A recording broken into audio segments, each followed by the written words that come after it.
Hey. Yo, yo, yo. Let me know when you're ready to count in. Welcome, everybody, to the fourth episode On the Grid. This show is created to highlight voices making a real impact through art, music, social media, community building, and culture. Each guest is here because of their own powerful ways, to how they contribute to the culture and uplift the communities. Each episode cracks open the stories behind our guests between the opening grilling one question at a time to share their personal growth, personal struggles, and creative experiences and collective experiences that connect us globally. We're over here broadcasting and on our podcast at the Firecrest house with the ones and twos, our friend Meta and Bob Demon of the Firecrest Productions. I'm your guest, Noah, the host with the most, and honored to welcome my friend and guest, Eddie Cortez, also known as AKA DJ Says. What up, y'all? Just give him my hand. What's up? up? Yeah, we're Thanks for out having here, me. out in Austin, Texas. We are here to talk about. Man, it's been a long time, man. Yeah, It man. has been a really long time for us. We already had the interview. You guys missed out already. Yeah. No, there's just so much we got to really connect on, and so much that I've really got to see you do from first getting here to becoming a DJ to creating scenes to getting married, man. And what a blessing that is. And Yeah. that's what we're here to talk about, the people who make differences here, like yourself and everybody else here, because obviously things are happening here, and you're one of those people making that happen. So why don't we just start from the beginning, like what's your background, your heritage, and where you came from, and to how you got into music first. Why don't we start with that? Yeah. So, I'm Eddie, and so I guess my background is Mexican American, Tejano, Hispanic heritage. I was raised in San Antonio. I didn't get to Austin until I came here for college. That was 2005, St. Edwards. But growing up with my family, it was dances were always a big thing. When Okay. anniversaries, weddings, birthdays. You play no musical instruments? There was always DJs. Okay. So I always saw DJs growing up, and I was always on the dance floor cutting it up. And it wasn't until I saw Daft Punk in 2007 at the Red Rocks my God. that I was like, okay, yeah, this is the life for me.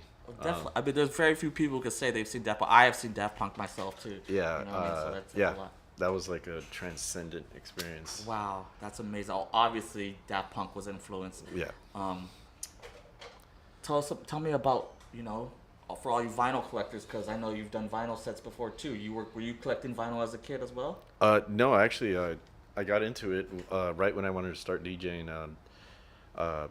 Turned out DJ Dojo had just opened up, Man. and it was the grand opening. Wow. And Chicken George was playing, rest in peace. Man, bro. And Shout out to DJ Mannion, of course. yeah, I was gonna say, Chicken George, of course.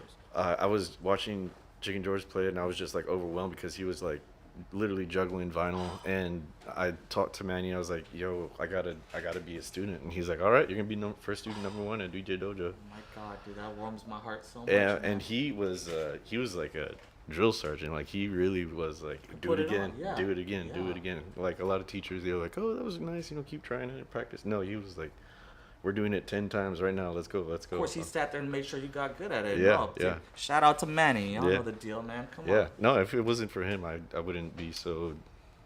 I wouldn't have as good handy-ear coordination, I guess. That really warms my heart to also know that you have actual experiences seeing, of course, our friend and legend, Chicken George. Yeah. Rest in peace. You Yeah. know, for any people out there who are here in Austin, that is a name you need to write down, especially if you're talking about DJing. Yeah, Okay. yeah, he was part of the reason, and inspired me to become part of the community. Cool. And then I guess coming from that and coming to Austin and learning these things, I mean, stepping up, did you, what was the first essential group that you started? Because for me, it's the Wabi Sabi. Yeah. But is there anything that was before that kind of got you? Yeah, oh my God. Actually, the first chance I got at DJing was at Karma Lounge when I was 19, and Beat Freak still comes through. I don't know if you know Beat Freak, Okay. James Beat Freak, but he was in my first crew. I was joined, and I was like an underage, so it was Yeah. I could only play at Karma. and they were called Shout out to Karma. Shout out to Karma. Y'all held out all. Crunktronic. Oh yeah, I do remember that. Yeah, Yes, I was part of do. Crunktronic, and then I set out on my own when I became 21 and started Wabi Sabi. And Wabi Sabi was something that has been around or was around for like a decade, alongside Peligrosa and Broken Teeth. Yeah, for sure. If y'all could remember those, write those down too. But that's really where I remember the most out of you, because, you know, been seeing you at the Plush just in the background, and like I was saying earlier, I didn't really remember you till you came around 2011 and 12. But, you know, before that, you know, I would be taking photos everywhere, but I wouldn't remember how many photos, because I used to take so many photos everywhere. Yeah. And I had this photo of you sitting in the background at Plush somewhere, you know Yeah. what I mean? But this is when Eddie was more like quiet Eddie, you know what I mean? Hadn't really, you know, touched the ground yet. So, shoot, just turning 21, man? Yeah, I was underage. Okay, so Wabi Sabi came, and as with Wabi Sabi came, did you do all your original vets at Plush? Let me see. In 2011, yeah. That As was, Wabi Sabi, though. Yeah, as Wabi Sabi. The very first one, we had Double Dutch actually Okay. guest, and that was at Saba, which is now it's like a sentence long name on 4th in Colorado. Okay. It's across the street from Neon Grotto. Okay, just remember these businesses because they come in and out, you know. But what it I was mean? funny because everyone was confused because they were like Wabi Sabi at Saba. They were like a Waba Saba at Sabi, or what is it Yeah, called? yeah. I do remember those flyers, though. I do remember those flyers. That's There was right. a lot of Sabas. Yeah, and then of course you were playing at Barcelona too a little bit. Yeah, here and there. Barcelona. Yeah, as much as I could. And Empire.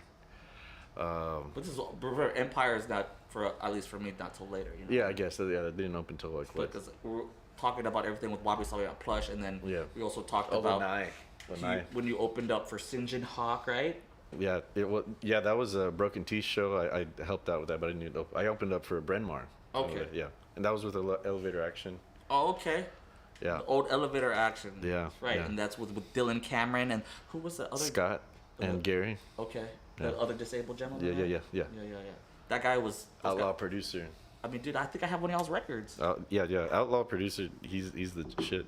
I actually just got to see DJ Slink in Houston, and he still remembered Scott because he brought Slink over back in 2012. I was hanging out with Slink like about 6 months ago when he came through. Yeah. Say what's up to him. And Girl, DJ Girl, you know what I mean? They were Yeah. playing a show together. Shout out to DJ Girl and shout out to Slink. Slink. That's right. We know what's up. Yeah. But okay, well, let's go back though. Let's backtrack before we start talking about other things. Let's Yeah. talk about how Wasabi. Okay, and let's not forget when eventually you were also not eventually, but you were also playing shows at Barcelona. Mm-hmm. We had brought in Techie Latex, right? Techie Latex. And where's he originally from? He's from France? France. Yeah. Okay, that's right. And you know, it's interesting to me because you know, if you didn't notice when I put on the post earlier, I used this song. Yeah. But it's like when I used to see him play, but he was more like just really hard dance stuff. You know what I mean? Yeah. But it's really cool to see these other aspects of these artists and you know go through all these transitions and changes of styles. You know? And I mean, we had you know, I still remember we did that show, and later on we were supposed to link up with him afterwards, but he couldn't pull it off. Yeah. Those were good times, man. That was the era of constantly booking and working with other crews to make it happen. It was almost impossible unless you just had money bags like that. But back in the day, you'd have to collab all the time. Let's not forget. Shout out to the original South Bys, because let's talk about before we go there, because before we go to the Techie Lake Tech show. Before that, there was a South by there that you guys had done, and then I remember because at your old house, you'd have like all these big time DJs just crashing at your place on the floor. You know, we had these big time DJs that would come in for South by, and they were like, you know, we used to, you know, even at my place, we had lots of amazing DJs coming through and crashing on the couch on the floor. They were ready for that, but specifically at that house, it was kind of Woodward. That was my buddy's house, Zach. It was off Lamar, and it was Lamar, and it's kind of by the Greenbelt, kind of by the Greenbelt. I think the house by Woodward. That one was that was a single year, but I remember that one. That was 2017. That was crazy. Okay, I thought it was before then. I got documentation of that on we'll the talk stories. about that one a little bit later, but let's talk about this thing back in, I guess, 2012 with the South by. Yeah. So who were some of the artists that you had crashing on your floor? Oh man, it was crazy. Like I was talking about my Flamingos. Oh, Chilled. That's the homie. Yeah. Shout out to Flamingoses. I'm gonna see you later this month. We had all of the crew from the Body Hide record label, so that Okay. was like Double Dutch, Mirrors, Deebs, and they were also on Pelican Fly. So that was cool. Pelican Fly is a label out of France that was like moved a generation between 2010 and 15. That was super dope. That's where Cashmere Cat came out of. Okay. Lido. Yeah. Cashmere Cat's a big name. I Yeah. know about that. Yeah, I yeah. mean, the transitions, all the changes. That I mean, like I said, then we did that Sinjin Hawk show. Mm-hmm. You know what I mean? Like God, the list of artists that we have gone through, and obviously we've been putting on the work to do the research and study these artists, and then essentially bringing them. I mean, that's the dream, man. Yeah, yeah. I'm so glad that I've seen you do that. Make those transitions and chains, and also remember our homies. Future bass with Nico and Lefty. Oh, yeah. Shout out to Nico and Lefty. Yeah, shout out Nico and Lefty for sure. A while back, we did an interview with them. 808K. Huh? 808K, that was their old crew. Oh yes, 808K. Shout out to the 808K. That was definitely some groundbreaking music and stuff. Yeah. That's why I also try to go back to remember those times, because sometimes it's kind of crazy, because generations of music and genres will just pass through us, and it's a lot of stuff now. You got to backtrack a little bit, and now people are dropping, getting back into, golden era hip hop, but also a lot of good, old school dance music that we're obviously making moves on.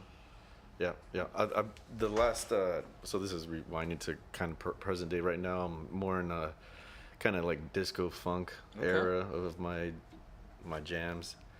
I've You've slowed been down. digging in the crates. For sure. Yeah, and like I said, I'm getting to play like some really vintage stuff, and I love it. I love keeping people guessing all the time. Still pulling out the records, though, pulling out the cuts, right? Yeah. And let's talk about that as well, because I remember a while back, not even that long ago, or probably earlier this year, that you did a set with Ben Buck and playing. Shout out to Ben Buck. Yeah. But dropping straight vinyl, right? Yeah, we played vinyl for F1. That was crazy. Yeah, pretty epic. Yeah. I remember you telling me about it later. So you were just out in front of the new Moody off of. Yeah. It was like where everyone was getting picked up, like from the city. No, the new Moody where Catronado just played. You know what I'm talking about? Yeah. Moody Waterloo. Yes. That's right. Yeah, Yeah. that's what it's called. Amazing place. Yeah. That's still amazing. Dude. So why don't we get to over where let's also talk about pre-pandemic and after the pandemic. Oh yeah. I wanted to get into this because like a lot of us, of course, we had experienced the pandemic. COVID hit, and then for a lot of us, I don't know, it might have been good for us to sit back and I guess assess your life, but it's almost like a year of time is gone. Yeah. What was happening for you during the pandemic? And man. So actually, related to music, so I won't talk about like just the random things, but just relating to music, I actually got deep into Amapiano, which is like a South African type of genre. I felt like I was kind of like on the fringe there because a lot of people didn't know about that in 2020. Okay. And I was I was spinning vinyls and just like downloading those tracks and playing, mixing them. Doing the research. Yeah, but I was mixing them on Insta stories live. Yeah. That's the extent I did. I did get onto Twitch for a little bit. Okay. But that was just because I had the time to really like make a weekly show, and because you're just stuck at the house. Start learning how to get the process of doing this thing. Yeah. When we really couldn't see each other, if y'all remember, right? Yeah. Even my friends, I forgot what app it was at the time, but it was before like Teams and everything. But like it was just like a party game, and we were just all on the iPads at home and just playing games just to keep some company because we. We're all crazy, getting all crazy because we couldn't go out to our regular gigs. Yeah. It was being socialites. That was torture. Okay, so let's talk about what happened. Like, because I mean, you and Daniel are been together for still at that time. You know what I mean? But like right after, I guess like when everything started to subside a little bit, what was the first event that you maybe did or something that you noticed where it was like you started to feel a little bit of the relief of the COVID going down a little bit? I'd say when I started Bounce at Native. Okay. Oh, I started a new party called Bounce, and it was kind of K-Tronada centric, and that kind of slow BPM but still danceable beat. I found in that time, I researched in that time, there's a lot of people not kind of inspired by him, not necessarily just making K-Tronada type music. So I wanted to actually like coin it, and I coined it Bounce because it's kind of what it is, because everyone's bouncing, and it's not really necessarily as fast as house, but it's groovy. Yeah, I got you. Yeah. Finding that new style, whatever it's neo soul, whatever Yeah. the new groove. Yeah. Man, come on. Been seeing you put in the work, and obviously it makes a difference. And you're playing all these gigs at different places and making new types of connections and doing new things. And I also wanted to talk to you about. So, do you remember at Coconut Club, because the pandemic was, hitting hard, but do you remember? Were you a part? Because we're still people still trying to make events happen and things and. So I was kind of part of the crew that started getting gigs at Coconut Club Okay. after the whole like it was Right. probably like 21, late 21 or early 22, even when I first started getting gigs there. Fun fact, this had nothing to do with it. We didn't find out until like maybe last year, but me and Brian, one of the owners, he went to school with my cousin, and we all went to the same high school. Shout out to Coconut Club, So that was cool. Still hopping. It's all family basically. That's awesome, because I just remember because Coconut Club was the place that people were still talking about during COVID, and it was like still kind of in a finicky area, you know what I mean? So people out there still trying to hold on to culture and keep it alive, especially, shoot, I don't. Still going down. Yeah. We got Bubs coming back and playing with me and my boy Heish at That's right. Shout out to Bubs and Hesh. at Neon Grotto for Bounce. Okay. Third Saturday. It'll be good to get our homie Bubs back on the house. Yes. And groove and dance tracks. Don't Yes. be hiding the music, homie. Don't be hiding. Yeah, this is only the second Bounce he's played, so I'll be glad Okay, good. he's come back. Yeah, and let's talk about. We also forgot during the pre-era pandemic. Was it 4th Street?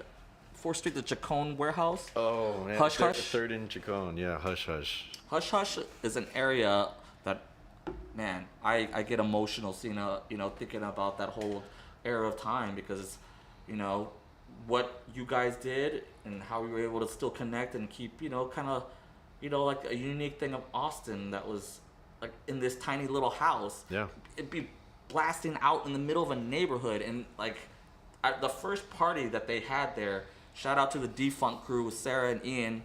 You know what I mean? Yeah, Like it was if y'all could remember the festival Day for Night, and then they did an after party for that like the week after Day for Night, and then going over there and like standing outside the house. So like this music is it's waking up the whole neighborhood. Yeah. We actually had to pay off the neighbor sometime with like a 24 pack of Millers. He's like, if you give me a 24 pack, I won't bother you guys. I was like, all right, we gotta pay this guy. He was like a 7-year-old dude. He just like, what do I get out of it? And I was like, well, we'll get you beer. He's like, all right, fine, deal. That's definitely as old Austin as get, and Texan as well. But yeah, it's wild. I missed that space, and to the very last event, which we were talking, where we had my homegirl Valerie, and her love, our homie Chris Carnes and Buck Rogers. Shout out to Buck Rogers, and and that was Trejo's first show. If y'all remember Trejo, Eric, our homeboy, Acapulco '86. Shout out to him too. Was the last event that we had there, and I helped with that. Yeah. It was the very last event. That's awesome. And we were bringing that on, but that was the last one that shut it down. But we held out. That place was an era within itself. Had lots of crazy and interesting scenarios. Even who were those guys that were Dwell, or the two guys in that band, that duo, used to play shows with them too. Capiac. Shout out to Capiac. That's right. They did their after parties over there. Yeah, they did their first show at that row house. Man. That's crazy. Isn't that crazy? They're doing great. Yeah, I got to know Capiac. They're doing very well. Yeah. We almost did a show a while back. I almost set up a show with them, Yeah. but it's all good. They had to do their thing. Shout out to you guys. Yeah. To the Capiac crew. Come back. Yeah, I went to their last show. They had one this past year, and they have a way different. I mean, well, not way different, but it's a bigger crew. Yeah. I mean, they definitely evolved their thing. Yeah. They played at they did their last They did an after party at How Much Studios. Yeah, too. yeah. They played at. I saw their show at Mohawk.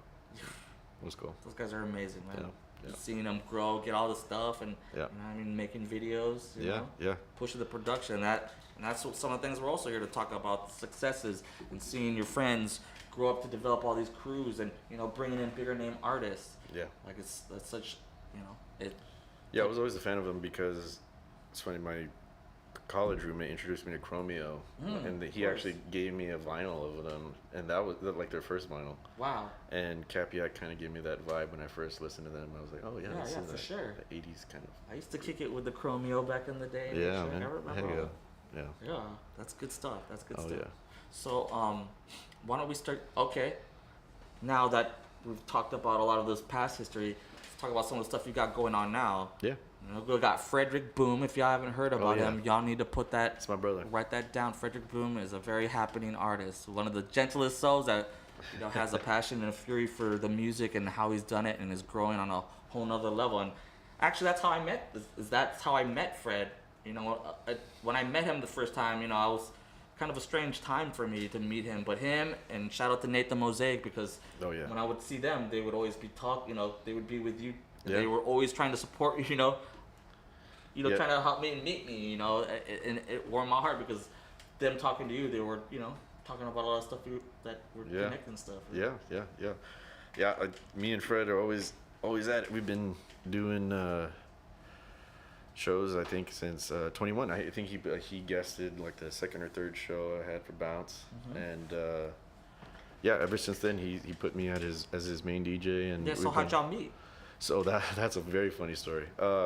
I was playing at Augustine, 2019. This was like that in between Wabi Sabi and the pandemic era. Oh my. I was just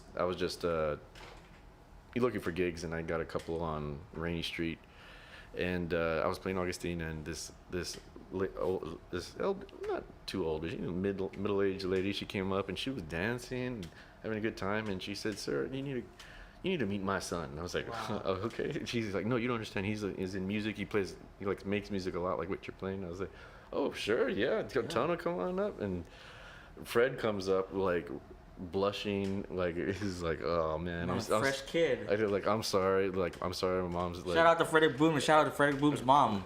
Mama Boom. I haven't met her yet, but they keep telling me I need to meet her. you Yeah, know? she's the kindest That's soul. awesome. She's the kindest Well, soul. what I had heard is that Frederick Boom's mother is, you know, a long time advocate from house music Oh, from yeah, Chicago. big time. So, you Big know, time. they had said that you were playing what they wanted to hear, Oh, yeah, man. yeah. She's always been an avid violin collector. Fred told me like growing up, she was always playing stuff while they're cleaning and Well, stuff. obviously, it was a huge part of him and his Yeah. growth and his build. But Yeah. those type of connections, when they happen, something that you know, I don't know. I don't try to question stuff, but Yeah.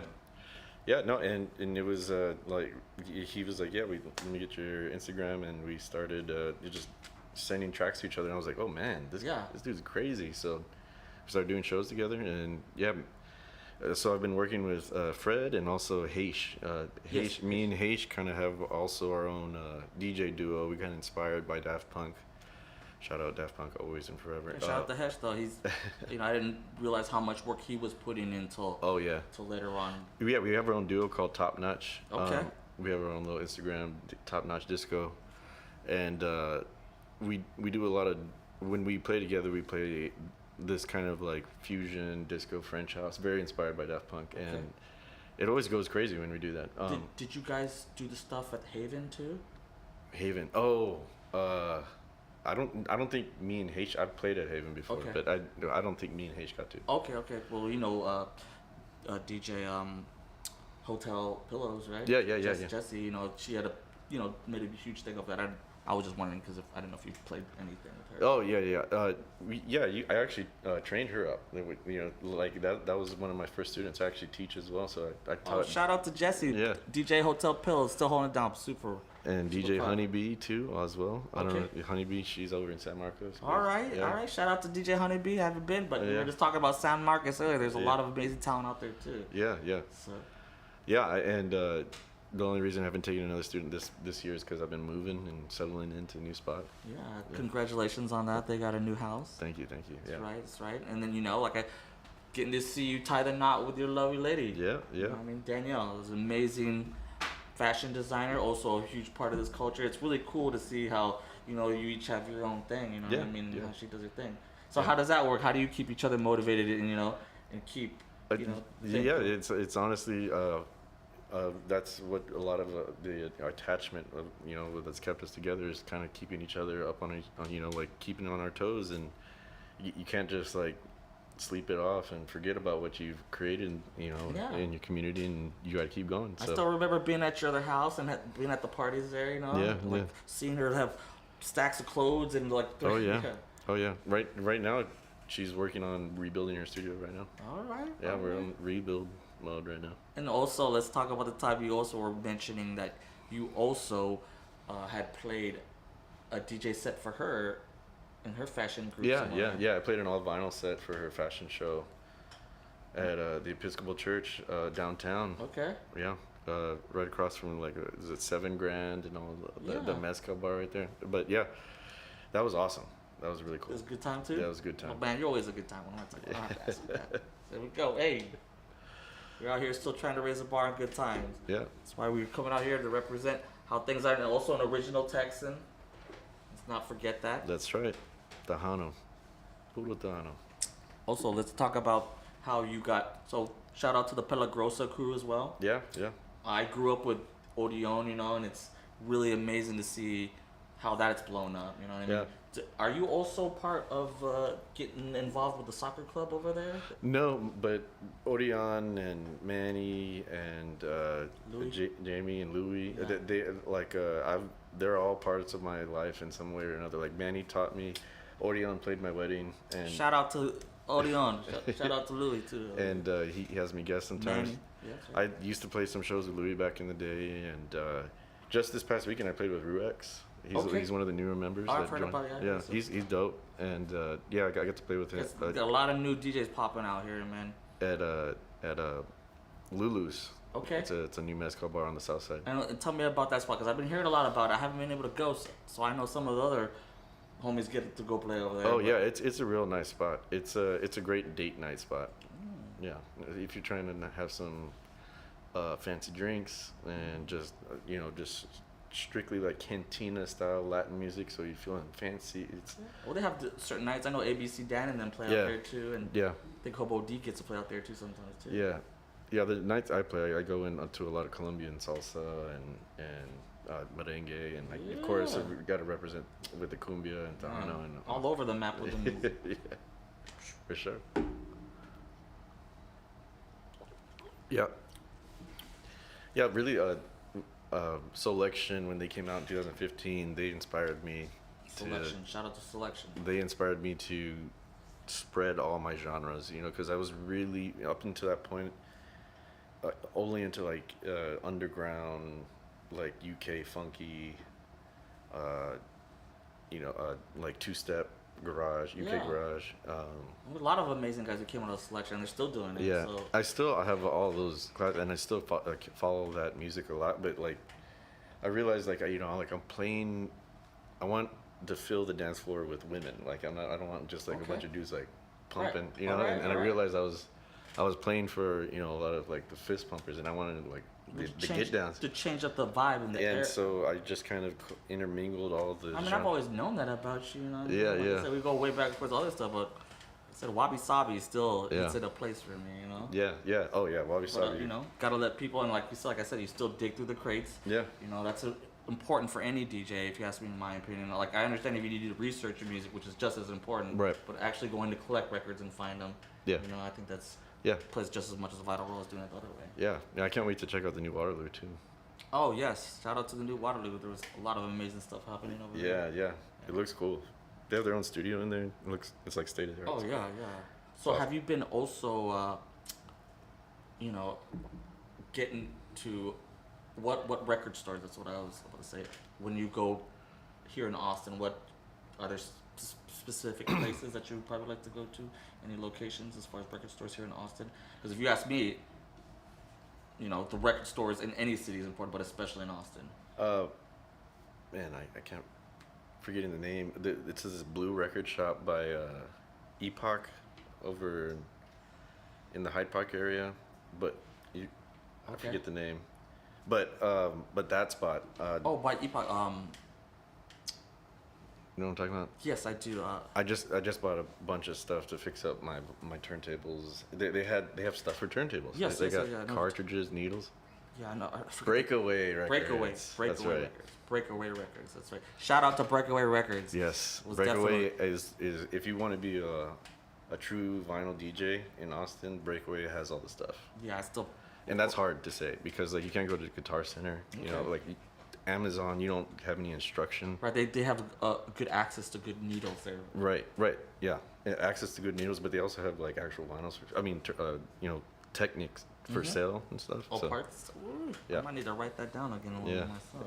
yeah, I've been missing my Technique turntables. yeah. Okay, so besides Frederick Boom and Hesh, like, was bounce basically a lot of your focus these days? Yeah. So that's kind of what I've kept as something I could leave the door open to have new guests come through. Like I just had Planet Dev come through. Okay. He's in, I saw that. Yes, I saw that. Yes. What's his story and label and all that? The Planet Dev, his name's Dev. He's a younger guy and he's into a lot of the same kind of vibe, like Kitchenada vibes and stuff. So Okay. he's like an easy fit. Kind of neo soul jazz. Yeah. And he tends to keep it more on the dancey side, which I love. You know, Well, okay. That's my kind of stuff. Yeah. I try to keep it like universal, so I keep like the entire. I'm more about like keeping the crowd there as long as possible, and you know I want to inspire with my music, but also like Yeah. play to the Catch it. Well, you know, play the catchy stuff. You know, feeling the vibe and the soul of it. You know what I mean? Yeah. Like, keeping people educated with what they're, because half the time people, they're just like whatever, right? Yeah, the best feeling is when you're playing and you switch up the music to a really catchy tune. And you see a group of people leaving, and then they look at you and they're like, "No, let's get one more drink." Yeah. Because like the vibes are too good. Yeah. So a lot of the stuff that you've been, as far as like going back to the vinyl, is there a lot of a particular style that you were talking about a while back when you were doing, what is it, OB piano? OB piano? What do you? Oh, I'm a piano. Omnipiano. Are there certain eras or cultures of music that maybe you would think about or that you're obviously using, but like what I'm trying to say is what culturally era besides that African that you just named, is there other types of? Yeah. So in balance, I could just kind of like list off the genres I start with. I start with like kind of like I want to say like Selection meets Sixth Street kind of vibe. So it's catchy like rap. Okay. Lyrics you would hear on Sixth Street, but the beats are like crazy. They're UK based, or they're boom bap based, or they're South African based.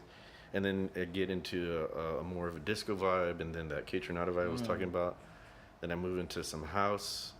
Then I get into some two-step or UK garage, as people know it, and that's like really that fine moment. And then when the energy is getting really high at that point, I definitely go into Jersey Club. Jersey Club I've actually remixed and produced before. That's kind of like why Slink and DJ Trey, shout out to I brought him through. OG Roddy, who me and Fred. Yes, shout out to OG Roddy. We were kicking it with him not too long ago at Arabella's. Yeah, and back at Hush Hush, we also had DJ Unique and DJ J Hood. Shout out to Unique.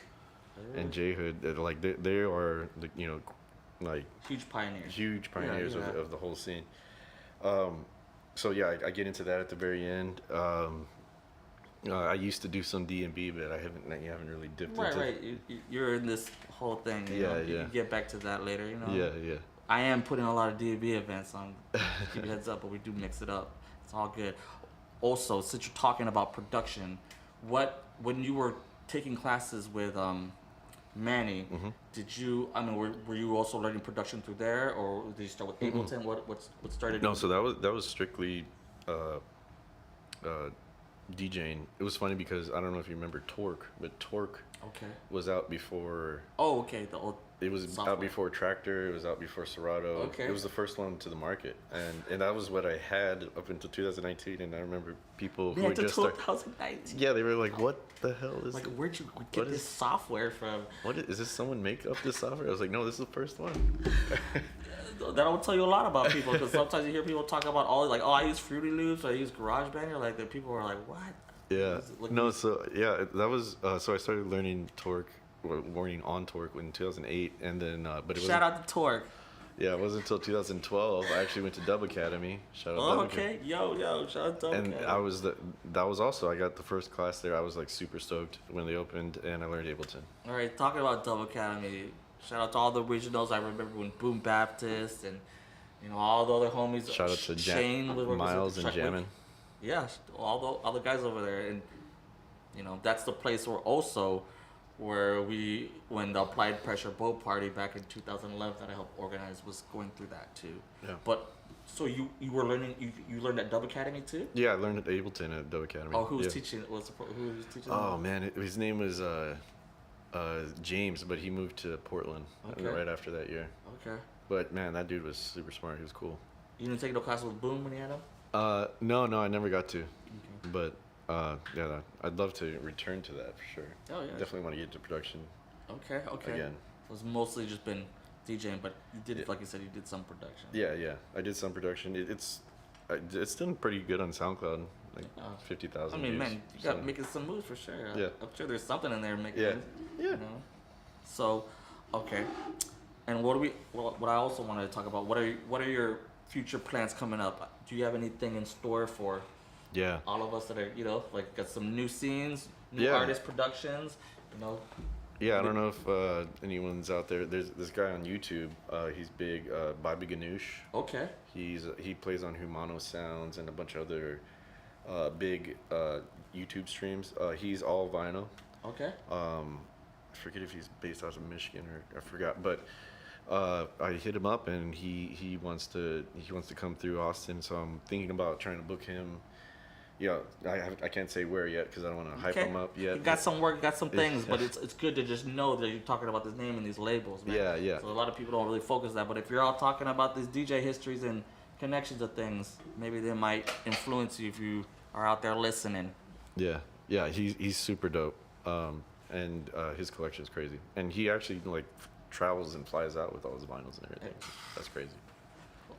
Yeah, I still remember DJs came in with huge crates. Man. Yeah. You know what I mean? If you're still about it, please do. I'm always open for a vinyl set.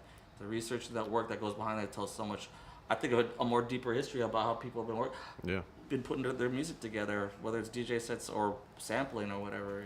I come from here in Austin, Texas. I grew up in these record stores. Mm-hmm. I mean, Alien Records was the big thing for me. And Into Veneer. but just thinking about all the stuff I used to grab from these places, and if you still have them, and you still know about them, it might have a meaning in a special place for you. Oh yeah. Just how you drop your sets. If any of y'all been seeing the amazing sets, all the stuff we've just been talking about. Yeah. You know what I mean? Crate digging days are therapeutic. And it's still very important to do. Please don't forget the vinyl. Oh yeah. They're therapeutic. It's great. It can change my whole mood. Just chilling at the record store. Is there anything else you want to do? You want to give out some shout outs, like I said, about the stuff you're doing, and let them know your handles and your Yeah. Follow me on Instagram, DJ_says CEZ. I'm real busy these days on the weekends. Me and Haish are playing Lowdown first and second Fridays. I play at Lulu's first and second Saturdays. Biggest one is third Saturdays at Neon Grotto Rooftop at that's Bounce. Shout out to Neon Grotto Coconut Club. And last Friday we do High Noon on the east side. Yeah, so that's pretty busy monthly I got going on, but once things start slowing down, I'm gonna get back into production. I'm gonna have a lot to show you. Working on some stuff with Fred. Fred's been heavy into making a new. He just dropped a new EP. Check it out. Check out that new EP. New track on the rocks. Shout out Freddie Boom. He has a lot in the magazine too, and it's gonna be dope. People be out here teaming and making their dreams come true, man. Yeah. That's what I want to hear, man. Yeah, man. We're out doing it out here in Austin, Texas. Nobody here is playing games. That's true. Yeah, we just keep it real, man. We keep it going. It's all about the music. Man, thank you so much for that. Yeah, thanks for having me, man. And thank you for everyone who's been participating in our show today. If you guys have a chance and an opportunity, we are accepting donations for our friends in the Check 512 crew. They're going to be representing for our city for the South by Southwest Commission out in Australia, Sydney, Australia. Please help these people's dreams come true. If you have a chance, please hit up the tag up on there and Make your donations are much appreciated. And let's not forget about the Buddy Holly Foundation out here. We are out here talking about the history of people who, especially like Buddy Holly, who have made a huge impact in music since the early days. And then we have the Flip a Beat Club out here that we will also be talking about in future endeavors on here on the show. And that's a wrap for us. Thank you for all tuning in. We're live here in Austin, Texas. If you get a chance, check us out on the YouTube. We'll be back next Tuesday, same time, same place, here at the Firecrest studio for Copperwire TV. You can also check it out on YouTube if you go to youtube.com/@FirecrestCrew. Keep building, stay grounded, and we'll see you next time on the grid. Peace. Woo, shout out to my boy Eddie right here. Hey. DJ Says, check that stuff out. Thank you.